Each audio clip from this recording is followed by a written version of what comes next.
Picture a man standing at a gate at dusk. Behind him lies the desert he has just crossed. Before him rise the mud brick walls of an oasis city, glowing gold in the last of the light.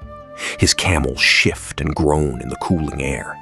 And in his arms he cradles the reason he came, a bolt of silk, folded and shimmering, a cloth so fine and so rare that men say it is worth ounce for ounce more than gold. He has never seen China, where this silk was spun. He will never see Rome, where it will one day be worn. He will carry it perhaps a few hundred miles, no farther, and sell it to the next man for a little more than he paid for it, then turn around and go home. Now take that single quiet exchange and multiply it by 100 hands across a whole continent for 1,500 years. That is what we now call the Silk Road. And here is the strange thing, the thing this entire story turns upon. The men who grew richest upon it never wove a single thread of silk. They never even carried it very far. What they owned was worth far more than the cloth. They owned the flow. Let us clear away the myths first, because almost everything you picture is a little bit wrong. Start with the name itself. No merchant on those routes ever called them the Silk Road. No Han trader, no Roman, no desert guide ever spoke the words. The name was invented much later, coined in 1877 by a German geographer named von Richthofen, more than 1,000 years after the height of the trade. It is a modern label, pinned onto an ancient world. And it was never a single road, not one line on a map. Picture instead a web, a shifting net of routes that branched and rejoined, that moved with the seasons and the wars. The main overland arteries ran something like 6,400 kilometers, threading deserts, oasis towns, and snow-choked mountain passes, from the heart of China to the shores of the Mediterranean. Many historians now prefer to call them the Silk Routes, plural, and they mean it. And here is the last myth, the biggest one of all. It was never really about silk. Silk was the headline, the marquee good. But along those same routes moved spices and glass, jade and horses, gold and paper, and something heavier than any cargo: ideas, religions, inventions, and disease. It was named for silk. It carried a civilization. So how did it open? Not with a merchant, with a spy. The year is 138 BCE. In the north of China, the Han Emperor Wu has a problem. Fierce horsemen of the steppe, the Xiongnu, raiding across his borders. So he sends a single envoy far to the west, a man named Zhang, to seek out distant allies who might help him fight them. It goes wrong almost at once. Zhang is captured by the very enemy he was sent to outflank and held prisoner for 10 years. He marries, he waits, and at last he escapes. And instead of fleeing home, he presses onward, westward, deeper into lands no Chinese official had ever set eyes upon. When he finally returns to the emperor's court, 13 years after he set out, he brings no alliance, but he brings something worth more than any army. He brings knowledge. The first clear report of the rich civilizations to the west, their cities, their markets, and their hunger for fine things. He had gone looking for soldiers. He came back with a map of a market. And within a few years, around 130 BCE, the first regular caravans begin to move, and the silk begins to flow west. Now we come to the heart of it, the one mechanism that turned dust and camels into fortunes. And it is not what you imagine. When you picture the Silk Road, you may see a single brave trader setting out from China and arriving months later in Rome. Put that picture away. It never happened, not once. No single merchant ever traveled the whole length of that network. The trade worked by relay. A bolt of silk would pass from hand to hand to hand, each merchant carrying it only across his own stretch of the world, the piece he knew, before selling it on to the next man down the line. And here is the crucial part. At every single handoff, the price went up. Each trader added his own markup, his own cut, before passing the goods along. By the time that silk reached Rome, it had changed owners a dozen times or more, and its price had multiplied at every exchange. the crossings were brutal. Caravans of Bactrian camels, sometimes 1,000 strong, each beast bearing up to 500 pounds, strung out along the deadly edges of the Taklamakan Desert. And every day's march or so stood a roadside inn called a caravanserai, offering water, shelter, and a marketplace. And that small detail is everything, because the prophet was never in the jury, it was in the handoff. And whoever controlled the places where the handoffs had to happen, they controlled it all. So who were they, the men who owned the handoffs? History remembers emperors and generals, but the true kings of this trade were merchants you have probably never heard of. They were called the Sogdians, an Iranian people from the land around the great oasis of Samarkand. For 5 centuries, roughly the 4th to the 9th of the Common Era, the Sogdians were the master traders of the Eastern network. They were so central to the flow of goods that their very language became the shared tongue of the whole route, not spread by conquest, but by commerce. If you wished to do business across half of Asia, you learned to deal in Sogdian. And we even have their letters.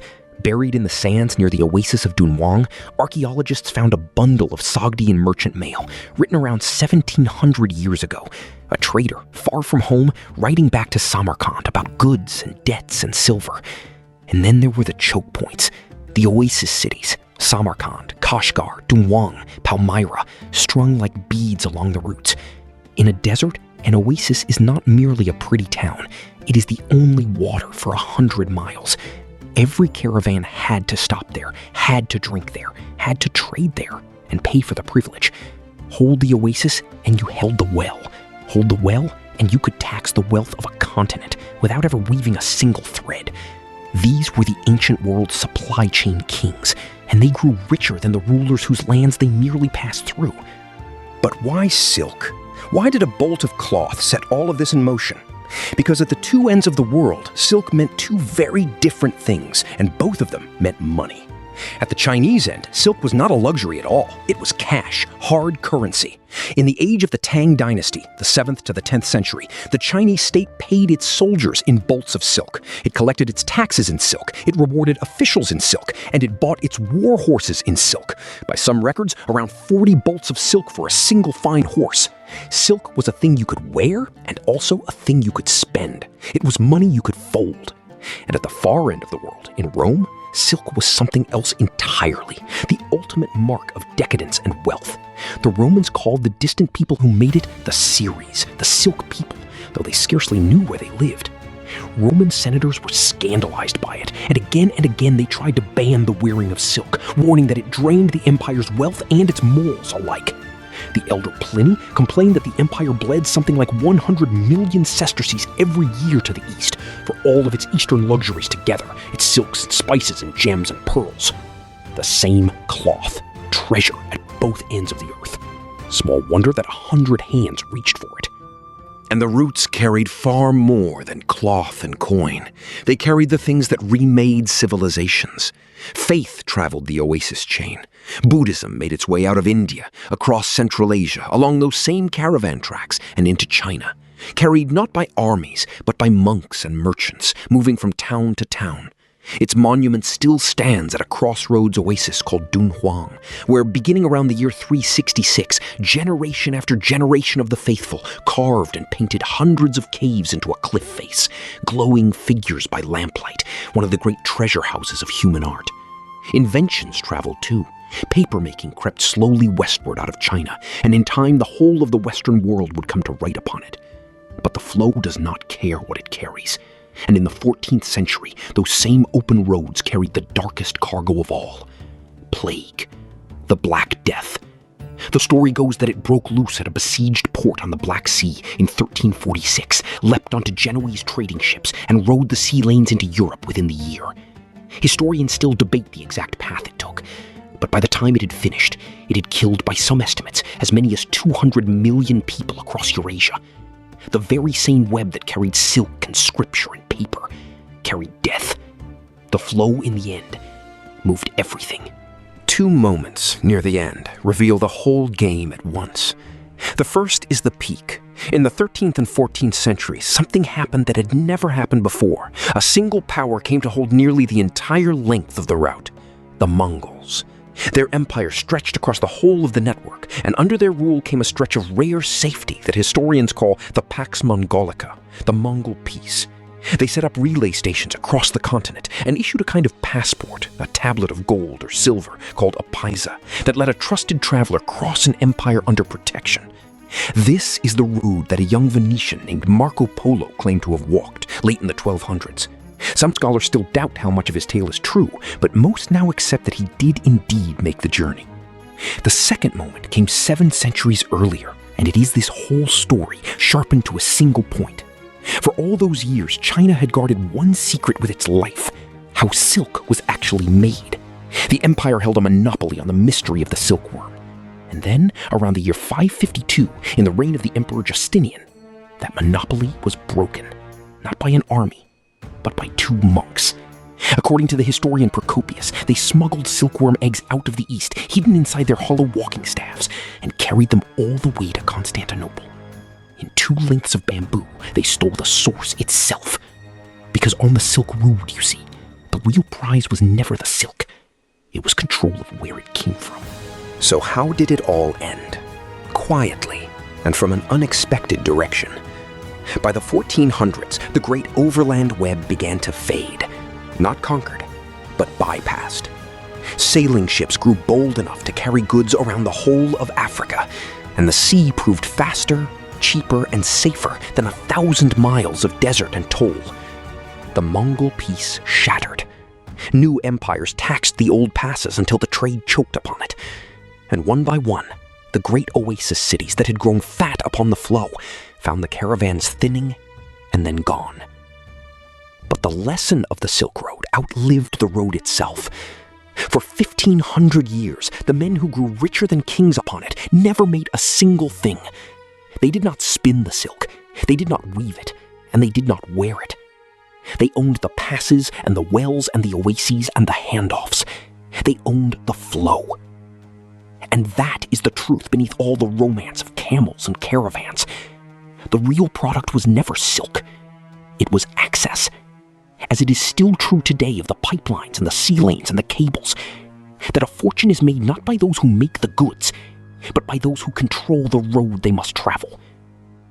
Now, remember those 2 monks slipping into Constantinople with the secret of silk hidden in their staves? One empire took that stolen secret and turned it into something extraordinary, 1,000 years of survival, outlasting even Rome itself. How a single empire held on for 1,000 years while everything around it fell. That is where we go next. If you want to understand how the world truly worked, and how in many ways it still does, then stay with us and subscribe. The codex closes until the next story is written.